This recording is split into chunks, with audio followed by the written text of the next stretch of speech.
السلام علیکم ورحمۃ اللہ وبرکاتہ۔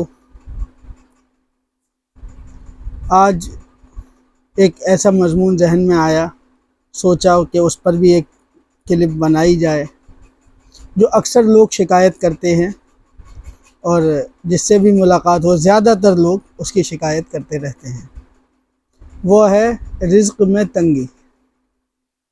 لوگ رزق میں تنگی جب آتی ہے تو عاملوں کے پاس، باباؤں کے پاس، تعویذ گنڈے والوں کے پاس، جھاڑ پھونک کرنے والوں کے پاس چکر لگاتے ہیں، حالانکہ بیچارے یہ سب لوگ تو خود بے روزگار بیٹھے ہیں۔ تو میں آپ کو ایک ایسا نسخہ بتا رہا ہوں، یہ نسخہ میرا اپنا نہیں ہے بلکہ قرآنی نسخہ، ایک ایسا قرآنی نسخہ بتا رہا ہوں، آسان الفاظوں میں، آسان انداز میں، جس کا تذکرہ اللہ تبارک و تعالیٰ نے کیا ہے۔ اللہ تبارک و تعالیٰ قرآن کے اندر فرماتا ہے وَأَمَّا الْإِنسَانُ إِذَا مَا ابْتَلَاهُ رَبُّهُ فَأَكْرَمَهُ وَنَعَّمَهُ فَيَقُولُ رَبِّي أَكْرَمَنِ وَأَمَّا إِذَا مَا ابْتَلَاهُ رَبُّهُ فَقَدَرَ عَلَيْهِ رِزْقَهُ فَيَقُولُ رَبِّي أَهَانَنِ۔ اس سے اللہ تبارک و تعالیٰ کے دو اصول پتہ چلتے ہیں۔ اللہ تبارک و تعالیٰ نے سورہ فجر کی ان آیتوں کو جب نازل کیا تو معلوم یہ ہوتا ہے کہ اللہ تبارک و تعالیٰ کے یہاں ایک اصول ہے، ایک ضابطہ ہے۔ اللہ تبارک و تعالیٰ پہلے بندوں کو انعامات سے نوازتا ہے، کیونکہ پہلے اس نے جو تذکرہ کیا ہے وہ بندے کو نوازنے کا کیا ہے۔ وَأَمَّا الْإِنسَانُ إِذَا مَا ابْتَلَاهُ رَبُّهُ فَأَكْرَمَهُ وَنَعَّمَهُ۔ جب اللہ تبارک و تعالیٰ اس کو نوازتا ہے، نعمتیں دیتا ہے، اکرام دلاتا ہے، دنیا کے اندر معزز بناتا ہے، عزت دلاتا ہے، فَيَقُولُ رَبِّي أَكْرَمَنِ، تو بندہ یہ کہتا ہے کہ میرے پروردگار نے میرا اعزاز کیا، میرا اکرام کیا۔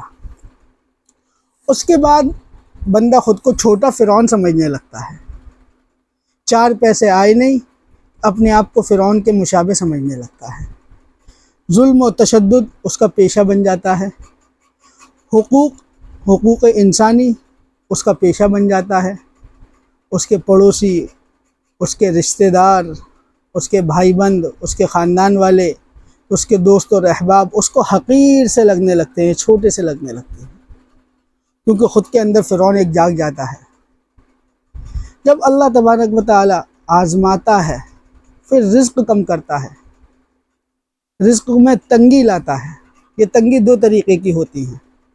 پہلا طریقہ تنگی کا یہ ہے کہ آدمی کی آمدنی کم ہوتی ہے اور مشکل سے گزارا ہو پاتا ہے، تنگی سے گزارا ہو پاتا ہے۔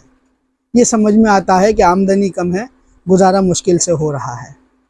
لیکن جو دوسری تنگی ہے، جو دوسری بے برکتی جس کو کہتے ہیں رزق میں، وہ بڑی عجیب قسم کی ہے، جس کی اکثر لوگ شکایت کرتے ہیں کہ مفتی صاحب پیسہ آتا بہت ہے، کہاں جاتا ہے پتہ نہیں۔ تو میں ان سے کہتا ہوں مجھے منیم بنا لو، میں بتاؤں گا کہاں جا رہے ہیں۔ خیر، یہ بات تو مذاق کی تھی۔ تو دوسری پریشانی جو آج کل ہر دوسرے آدمی کے ساتھ لگی ہوئی ہے، ہر تیسرے کاروباری کے ساتھ، پیسے والے کے ساتھ، لاکھوں میں اس کی انکم ہے، لاکھوں روپیہ کما رہا ہے، لاکھوں میں اس کی منافع ہے، پروفٹ ہے، لیکن برکت نہیں ہے۔ انگلش کے اندر برکت کا کوئی لفظ ہے ہی نہیں، یہ اسلام ہے جو برکت بتاتا ہے۔ تو اس کی لاکھوں روپے کی آمدنی میں برکت نہیں ہوتی۔ اچھا، میں آپ کو دو باتیں اور بتا دوں۔ پیسے کا حصول انسان کو آسان زندگی گزارنے کے لیے ہوتا ہے، زندگی میں سکون، راحت، اطمینان، یہ تین چیزیں ہیں پیسہ کام کا ہے۔ اور جب سکون نہیں، اطمینان نہیں، راحت نہیں، قلبی بے چینی، دلی بے چینی، تو یہ پیسہ ایک عذاب ہے۔ یہ بات میں نہیں کہہ رہا، قرآن کہتا ہے انما یعذبہم بہا فی الحیات الدنیا، کہ ہم اس مال کو دنیا کے اندر اس کے لیے عذاب بنا دیتے ہیں۔ اچھا، ایک بات اور بتاؤں آپ کو، یہ مال جو ہے نا، یہ مشکلات ہی مشکلات ہے۔ دنیا میں رہ کر کے اس کے حقوق ادا نہیں کرے، لوگوں کے حق ضائع کر کے اس کو جمع کیا، تو قرآن کہتا ہے کہ یہ دنیا کے اندر عذاب ہے۔ اس کو جمع کر کے رکھا، لوگوں کے حق ضائع کرے اور مر گئے، تو قرآن کہتا ہے آخرت میں بھی عذاب ہے۔ قرآن کہتا ہے یوم یحمى علیہا فی نار جہنم فتقوی بہا جباہہم وجنوبہم وظہورہم ھذا ما کنزتم لانفسکم۔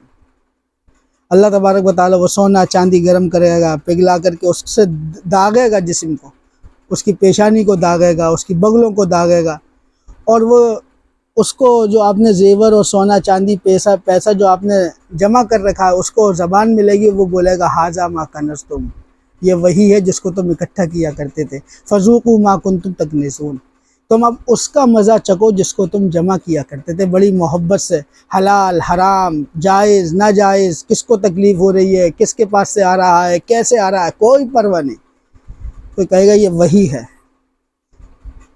ہاں، تو بات یہ چل رہی تھی کہ اللہ تبارک و تعالی جب نوازتا ہے تو لوگوں کے حقوق آدمی تلف کرنے لگتا ہے، ان کو گرانے لگتا ہے، مارنے لگتا ہے، حقوق کو مارنے لگتا ہے۔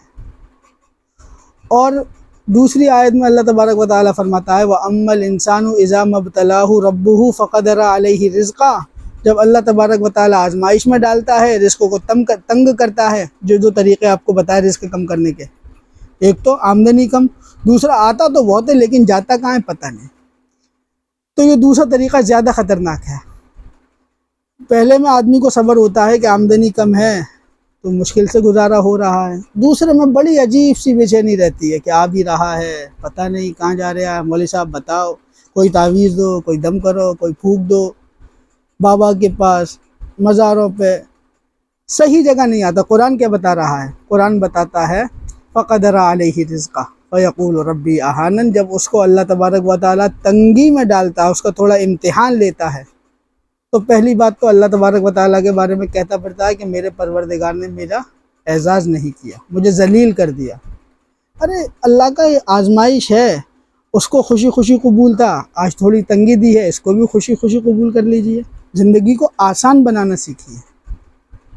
پھر اللہ تبارک و تعالیٰ اس کی وجہ بتاتا ہے کہ یہ جو تمہارے ساتھ جو معاملہ ہو رہا ہے، یہ جو تمہیں اتنا نوازا گیا تھا، اس کے بعد تنگی کی رسی کو کھینچ لیا گیا ہے، اس کی وجہ کیا ہے؟ اللہ تبارک و تعالیٰ بتاتا ہے ظہر الفساد فی البر والبحر بما کسبت ایدی الناس، ایسا کچھ نہیں ہے وہ بیٹھ کے کر دیا، نہیں، دنیا کے اندر، خشکی کے اندر یا تری کے اندر، یعنی کہ سمندروں کے اندر اور دنیا کی خشکی کے اندر جتنے بھی فساد برپا ہو رہے ہیں، یہ انسان تیری کرتوتوں کی وجہ سے ہو رہے ہیں۔